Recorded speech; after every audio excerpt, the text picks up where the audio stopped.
starting from here, it was for these reasons that they asked, have we performed the questions about this paragraph last day?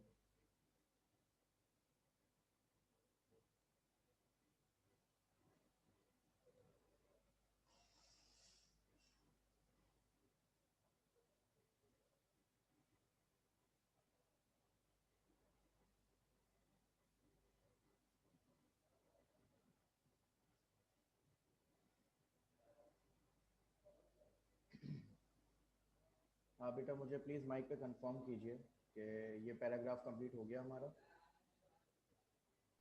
Ji sir, complete हो गया था। ठीक है।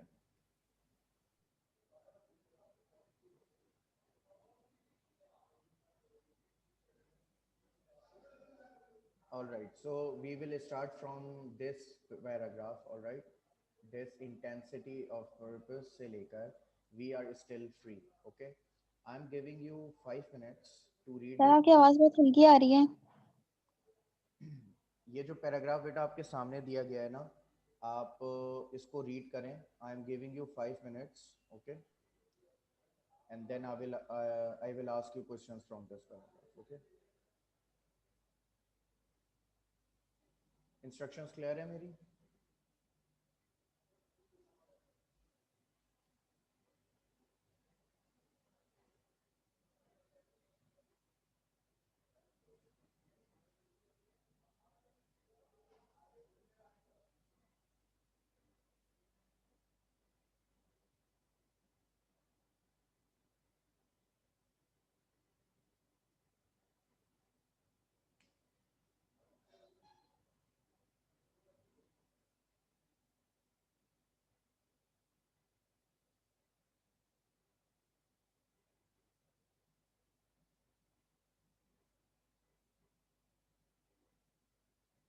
ये जो paragraph है इससे रिलेटेड आपके पास क्वेश्चन आएगा, ठीक है? सो इसको ज़रा देख के पढ़िएगा, ओके।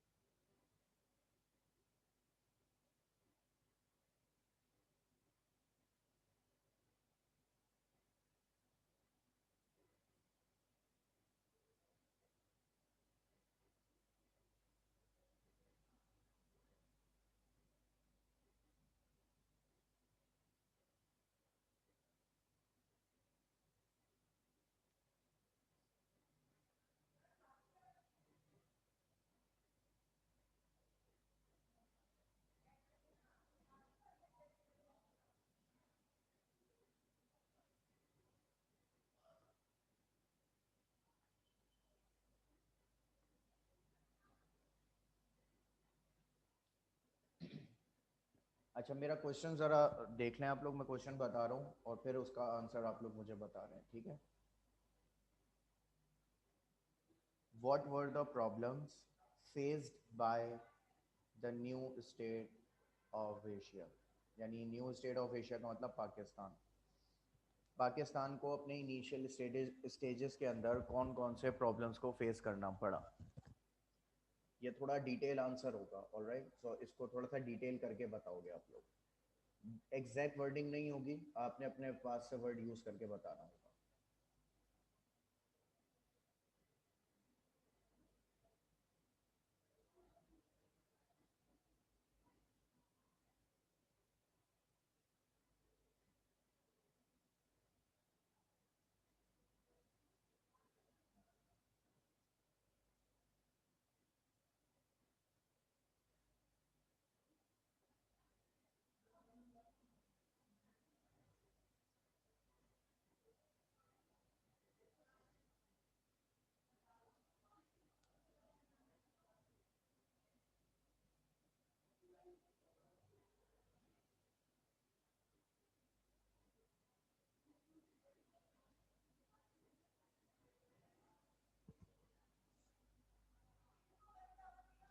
ओके, आप लोग अपने आंसर्स स्टार्ट कर सकते हैं, ठीक है? इवन आप अपने आंसर्स जो हैं वो उर्दू में भी बता सकते हैं, alright. use this paragraph and try to form your answers. What were the problems faced by Muslims when they achieved their freedom?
Yes, who is answering me right now? I am waiting for your answers. कोशिश करें मुझे mic पे बता दें, because some of my chat function is not working now.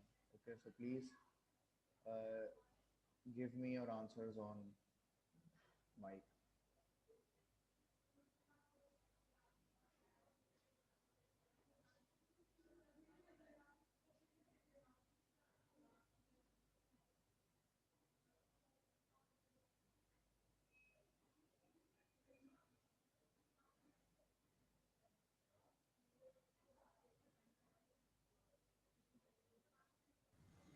Sir जब मुसलमानों को आज़ादी हासिल हो गई थी तो उनको बहुत सारे मसाइल हुए थे, Right. जिनमें से कुछ तो ये थे कि जगह का बहुत इशू था।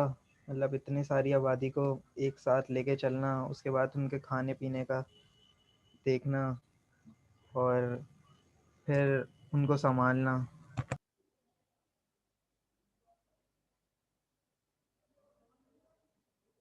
राइट, सही. लेकिन थोड़ा सा और स्पेसिफिक हो गया अगर आप आंसर करते हैं ना, तो वो ज़रा बेहतर आंसर हो जाता है इसका, क्योंकि इसमें वो स्पेसिफिक पॉइंट्स बताए गए हैं. तो आप भी कोशिश करें वो स्पेसिफिक पॉइंट्स जो हैं वो डिस्कस करें.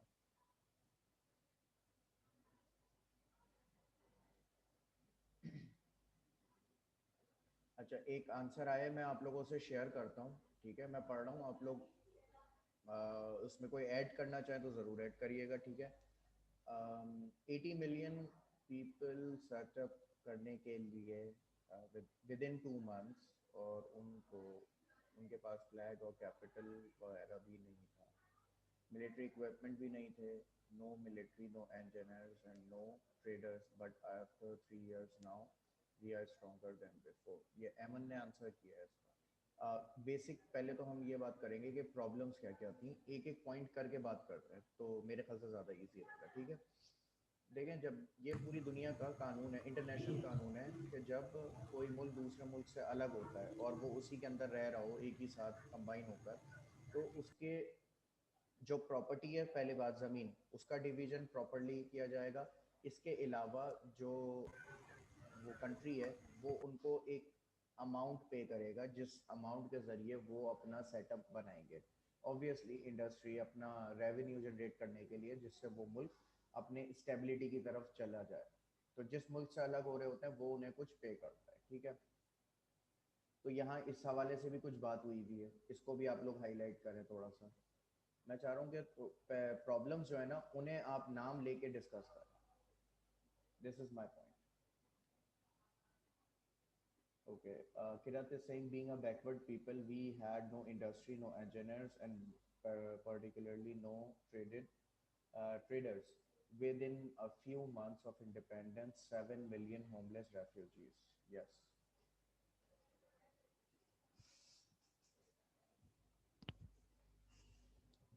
Correct answer.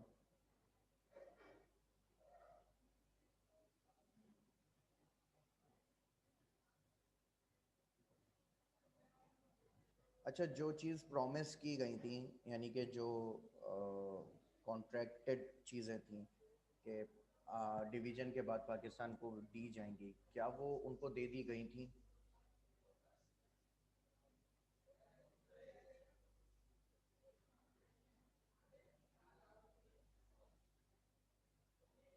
ये आपके एमसीक्यूज़ में आता है.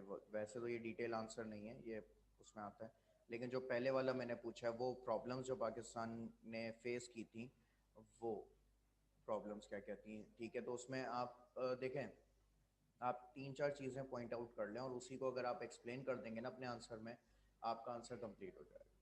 ठीक है. अच्छा, ये जो रेफ्यूजीज़ का जिक्र किया, ये कितने थे, तादाद कितनी थी रेफ्यूजीज़ की? ये एमसीक्यूज़ हैं आपके, मैं इस हवाले से पूछ रहा हूँ आपसे. ओके. तो रेफ्यूजीज़ कितने थे, एग्जैक्ट तादाद क्या थी उनकी?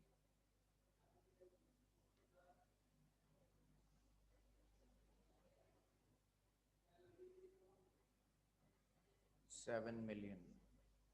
राइट. ये ज़रा जहन में रखिएगा अपने. ठीक है, ये 7 मिलियन. ओके.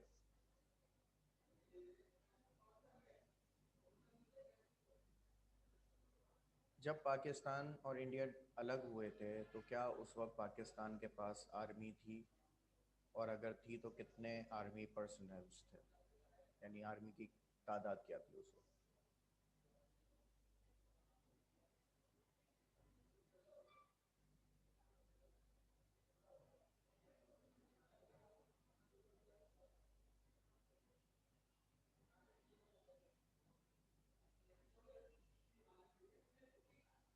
पाकिस्तान की आज़ादी के वक्त पाकिस्तान के पास आर्मी थी, और अगर थी तो कितने तादाद?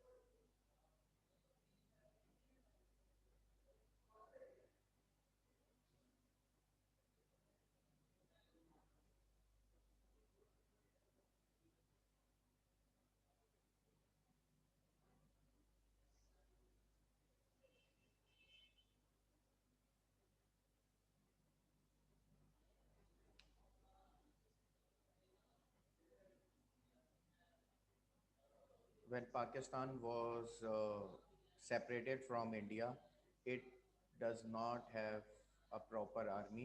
हाँ, आर्मी पर्सनल ज़रूर थे, उनकी तादाद नहीं बताएगी लेकिन बहुत लिमिटेड थे, लेकिन वो डिस्पर्स्ड थे। डिस्पर्स्ड से मुराद यानी आगे पीछे हुए हुए थे, उनको एक जगह जमा किया गया और फिर उसको एक आर्मी की फॉर्म दी गई। यानी कि यूँ समझ लें कि ये बस भूले भटके लोग थे जो इस साइड पर आ गए थे या उस साइड पर रह गए थे तो ट्रैवल करके आ रहे थे। तो इनकी कोई गाइडलाइन नहीं थी, इनका कोई इन आर्मी के अंदर इसमें कोई मेजर नहीं था, कोई जर्नल नहीं था, कोई बड़ा रैंक नहीं था, सब समझ लें मिक्सड अप हुआ हुआ था। सही है।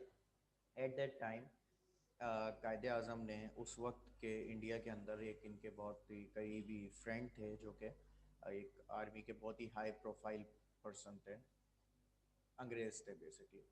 तो वो इंग्लैंड वापस जा रहे थे तो कायदे आज़म ने उनसे रिक्वेस्ट की थी इस बात के ऊपर कि I want you to be the trainer of my people, यानी कि पीपल से मुराद यहाँ ऑब्वियसली आर्मी के लोग थे, कि मैं चाहता हूँ कि आप मेरे लोगों को ट्रेन करें। तो उसके लिए उन्होंने बाकायदा अपनी दोस्ती की खातिर उन्होंने इंग्लैंड को टाटा बाय बाय करके पाकिस्तान को एक्सेप्ट करा, पाकिस्तान के नेशनल बने और पाकिस्तान के अंदर आकर ये जो शख्स थे ये पाकिस्तान के पहले chief of the army staff बने थे, जिन्होंने बाकायदा कायदे आज़म के बाद कायदे आज़म गवर्नर जनरल थे, उनकी अंडरशिप के अंदर जो है वो उनके जो फ्रेंड थे वो थे, उन्होंने फिर बाकायदा पाकिस्तान को एक आर्मी तैयार करके दी जो कि अब तक आप समझ लें कि सातवीं सबसे बड़ी आर्मी है दुनिया की। एसएसजी की बात करें तो वो नंबर वन पर हैं ट्रेनिंग के एतबार से, और इसके अलावा पाकिस्तानी आर्मी, एयरफोर्स और ये बहुत बड़े बड़े कारनामे सर अंजाम दे चुके हैं। लेकिन जिस वक्त आज़ाद हुए थे उस वक्त पाकिस्तान की आर्मी बिल्कुल ऐसी थी कि कोई कहीं से आ गया, कोई कहीं से आ गया, किसी का रैंक क्या है, किसी का वो क्या है, कोई ट्रेनिंग नहीं, कुछ भी नहीं, भूले भटके लोग थे और उनका एक ग्रुप था, उनको एक जगह जमा किया गया और फिर उनको एक आर्मी की शक्ल दे दी गई। अच्छा, सेकंड एक चीज़ है वो ज़रा मैं चाहूँगा कि आप उसको थोड़ा सा फोकस कर लें। ये क्वेश्चन है और इसी के साथ इसका आंसर भी मौजूद है। तो ये पहले तो आप ये देखना शुरू कर दें। क्वेश्चन ये लिखा हुआ, what are the demands that are freedom makes on us. ये क्वेश्चन है और इसी के अंदर इसका आंसर है। तो ज़रा आंसर मुझे बता दें आप please.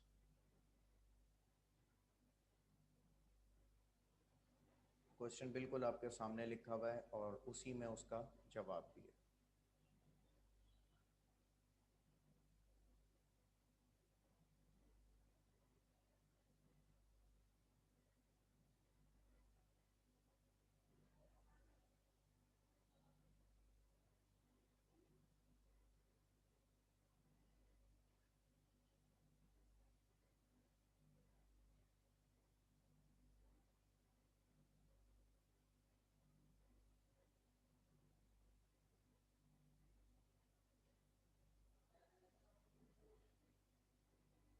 What are the demands that our freedom makes on us?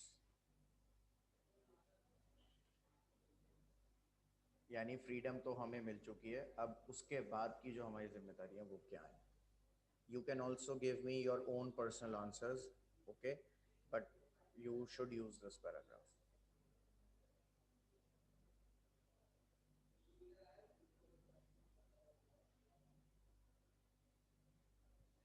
ये वाली जो लाइन है ना, ये ज़रा एक मिनट के लिए देखिएगा। Liberty does not descend upon a people a people must raise themselves to it, ये वाली लाइन जो है इसको क्वेश्चन में ऐसे ही दे दिया जाता है और आगे लिख दिया जाता है एक्सप्लेन। ये लाइन जो मैं आपको इस वक्त हाईलाइट कर रहा हूँ ना, ये liberty does not descend upon a people must raise themselves to it, ये वाली लाइन लिख दी जाती है और इसके आगे बताया जाता है कि एक्सप्लेन दिस लाइन। तो ये इसी क्वेश्चन का हिस्सा है, लिहाजा ज़रा गौर से देखिएगा इसको।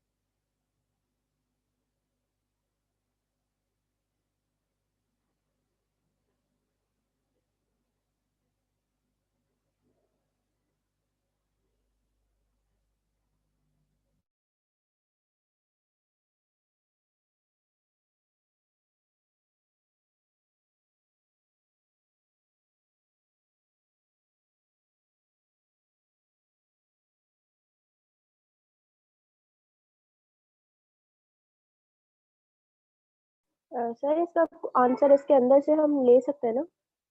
हाँ बिल्कुल, इसमें से आप ले सकते हैं और अगर आप खुद से भी देना चाहें तो खुद से भी दे सकते हैं, ठीक है। इसकी वर्डिंग को भी आप प्रॉपरली यूज़ कर सकते हैं। ठीक है। तो सर ये तो फिर इसके नीचे से ही जो लिबर्टी वाला है उसके सेकंड उसके बाद जो दूसरी लाइन से स्टार्ट हो रहा है आंसर तो। ये दैट फ्रीडम मींस जी फ्रीडम ओनली फॉर, जी सर। यहाँ से कहाँ तक आपको लगता है कि होना चाहिए इसका आंसर?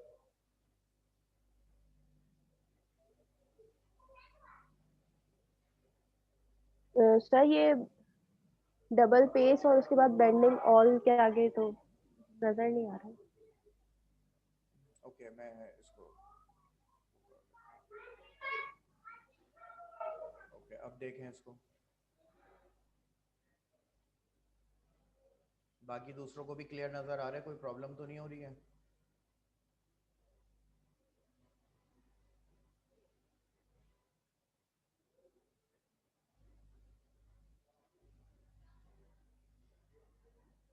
पैराग्राफ की पहली लाइन में ही क्वेश्चन लिखा हुआ है और आंसर आपकी मर्जी के ऊपर डिपेंड सर सर जी। इसके अंदर हम पॉइंट्स वाइज जैसे बना सकते हैं कि ऊपर से पहले हम ये लिख सकते हैं कि freedom from diseases, we want freedom from ignorance and और फिर नीचे लिख सकते हैं कि हमें जो है वो डिस्कवर करना चाहिए साइंस को। अगर आप ऐसे बनाना चाहेंगी ना जैसे आपने अभी बताया, तो जी सर। ऑनेस्टली आपको 5 में से 5 मार्क्स मिलेंगे अगर आपने बिल्कुल ऐसे ही बनाया जैसे आपने बोला है। अच्छा, जी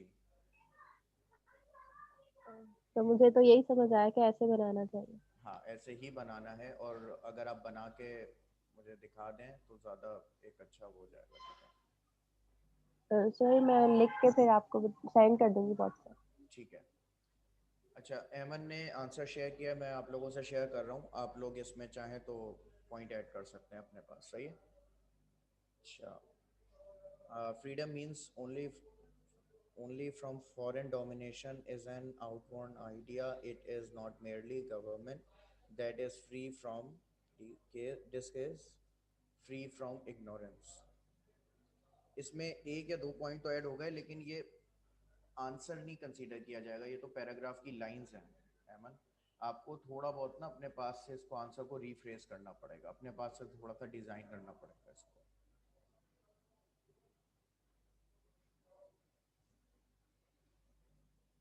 आपके जो चैप्टर्स हैं ना उसमें, यानी कि स्पेशली इस चैप्टर की अगर मैं बात करूं आपसे, तो इसके अंदर आंसर सारे मौजूद हैं, थोड़ा बहुत चेंज करके आपको लिखना पड़ेगा, रीफ्रेस करना पड़ेगा जुमलों को, क्योंकि ये और दरअसल जी। सर आजकल जो न्यूज़ आ रही है कि एमसीक्यूज बेस्ड एग्जाम्स लिए जाएंगे, वो क्या सही है? देखें, अभी सिर्फ डिस्कशन हुआ है और कंफर्म नहीं किया गया है, यानी फाइनल डिसीजन अभी भी रहता है। सो इट्स नॉट श्योर कि ये इस तरीके से एग्जाम्स लिए जाएंगे। हाँ, इन तो केस सर अगर एमसीक्यूज बेस्ड होंगे तो वो इजी होंगे हमारे लिए या मुश्किल होंगे? आई गेस वो शायद थोड़ा सा लोगों के लिए मुश्किल होगा। उसका रीज़न ये है कि you have grammar, you have poems, you have chapters and you have play.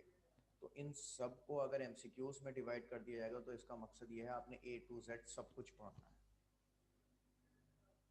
है। जी। अभी तो हमारे पास पूरी 10 ईयर अवेलेबल है ना, हम आइडियलाइज कर सकते हैं कौन सा चैप्टर इंपॉर्टेंट है, किस चैप्टर में कितने क्वेश्चंस इंपॉर्टेंट हैं, क्या क्या चीज़ें हम सॉल्व कर सकते हैं, किसको छोड़ सकते हैं, किसके ऊपर ज़्यादा मेहनत कर सकते हैं, इवन रट्टा भी अगर लगाना हो तो हम किन चीज़ों का रट्टा लगा सकते हैं। एमसीक्यूज में ये होगा कि सही तो बिल्कुल सही, गलत तो फिर बिल्कुल गलत। एक वो होता है ना माइंड इंसान का कि मैं कम से कम फेल होने से ज़्यादा पासिंग मार्क्स तक तो गेन कर लूँ, वो एक छोटा सा प्रॉब्लम हो जाएगा। लेकिन अभी तक खैर कंफर्म नहीं हुआ। अगर ये न्यूज़ कंफर्म होती है तो मैं फिर उसके लिए कुछ प्लान करूँगा। सर तो फिर आपके साथ हम शादी में बैठ के कर लेंगे पेपर।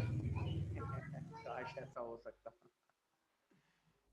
काश ऐसा हो सकता। लेकिन अगर ये एमसीक्यूज बेस्ड भी पेपर लेंगे ना तो आपको बुलाएंगे फिजिकली, यानी कि पेपर के लिए। एक तीसरा ऑप्शन भी ज़ेर गौर है, अभी तक मीडिया पे इसको डिस्कस नहीं किया, लेकिन तीसरा ऑप्शन भी है। वो ऑप्शन ये है कि आपके पेपर्स में से सेक्शन सी को हटा दिया जाए और पेपर ए और बी के ऊपर रख कर आपका 2 घंटे का पेपर बनाया जाए और उसी के ऊपर आपका डिसीजन लिया जाए। लेकिन अभी ये सारे ऑप्शंस जो हैं ज़ेर गौर हैं। ये डिपेंड करता है कि ये जो लॉकडाउन वाली सिचुएशन है ये मज़ीद कितना चलती है। अभी दिसंबर तो गुजर गया, दिसंबर जनवरी में भी ये रहेगा लॉकडाउन। जनवरी से आगे का सर नहीं ये पता।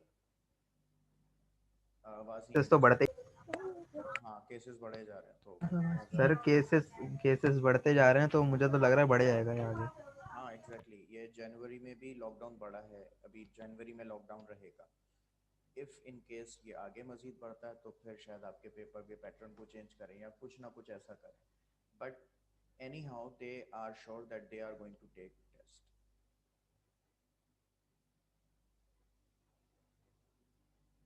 अल्लाह मालिक है सर। दुआएं करते रहे नमाज में अपने।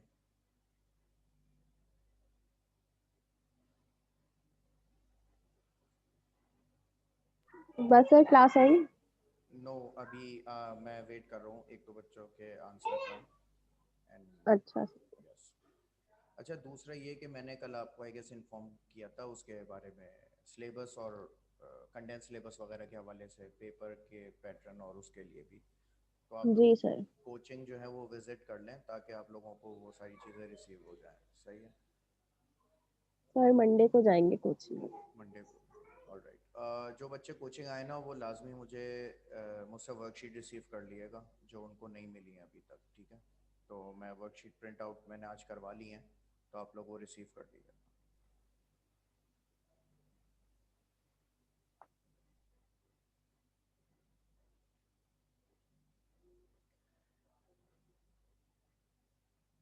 अच्छा नेक्स्ट वीक का थोड़ा सा प्लान मेरा सुन लिएगा आप लोग। नेक्स्ट वीक मैं आप लोगों से पोएम डिस्कस करना चाह रहा हूँ। ठीक है, कल तो संडे होगा next week. Alright, Friday Saturday हमारी क्लास होगी तो उसके अंदर हम अपनी 2 पोएम्स जो हैं वो डिस्कस कर लेंगे। और उस वीक तक आप कोशिश करें कि जो ग्रामर वाला एरिया है वो आपका क्लियर हो। अगर आप में से किसी एक बच्चे को भी प्रॉब्लम है ना ग्रामर में, मुझे इन्फॉर्म कर दें, मैं कुछ एक्स्ट्रा क्लास वगैरह का प्लान कर लूँगा। फिर नेक्स्ट वीक हम लोग क्योंकि ना ग्रामर पढ़ेंगे ना चैप्टर, हम सिर्फ पोएम पढ़ेंगे और फिर उसको एंड कर देंगे उनको।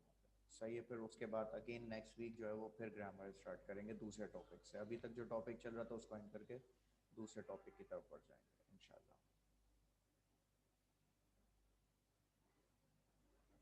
सो होपफुली आप लोगों को इस वाले पैराग्राफ के अंदर कोई प्रॉब्लम नहीं होगी, ना होनी चाहिए। काफ़ी इजी पैराग्राफ था ये। एंडिंग की तरफ जाएंगे इसके, सिर्फ एक छोटा सा काम देता हुआ जा रहा हूँ आप लोगों को। ऑलराइट, वो है रीडिंग का। As I said, you will start reading from here till this, Pakistan stands for, यहाँ से यहाँ तक। ठीक है, इस पैराग्राफ के बारे में मैं आपको नेक्स्ट वीक एक्सप्लेन भी कर दूंगा और फिर हम अपनी पोएम साइड की तरफ बढ़ जाएंगे। ठीक है, कोई प्रॉब्लम हो so you can ask me directly on WhatsApp और on Facebook, whatever you want. So इंशाल्लाह we are going to meet next week. Till then take care of yourselves and remember me in your prayers. अल्लाह हाफिज़।